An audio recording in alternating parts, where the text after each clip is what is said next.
لافاوەکەی چەمچەماڵ چۆن دروست بوو.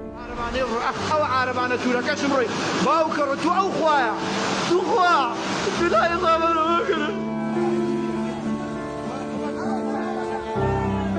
پاش هاتنی شەپۆلێکی بەهێزی بارانبارین لە ناوچە جیاوازەکانی هەرێمی کوردستان لە قەزای چەمچەماڵ و هەندێک ناوچەی دیکە لافاو دروست بوو بەهۆی ئەوەی لە ماوەی 24 کاتژمێردا لە سنوورەکە 127 ملم بارانباری هۆندی بانی مەقان بە شێوەیەکی نەئاسایی ئاستی ئاوەکەی بەرز بووە و سەرڕێژی کرد.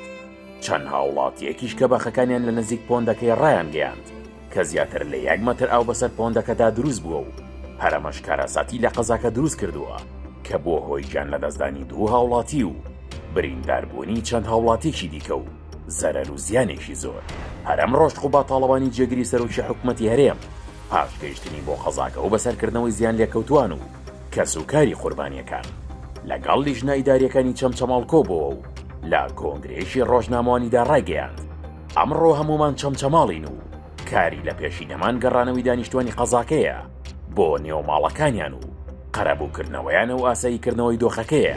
ئەولەوێتی ئێمە ئێستا پاراستنی ژیان و سەلامەتی هاوڵاتیانی چەمچەماڵە، دواتر گەڕانەوەی خزمەتگوزاریە سەرەتاییەکان بۆ یارمەتیدانی ئەو کەسانەی کە بریندار بوونە بۆ ئەو کەسانەی کە ئاوارە بوونە.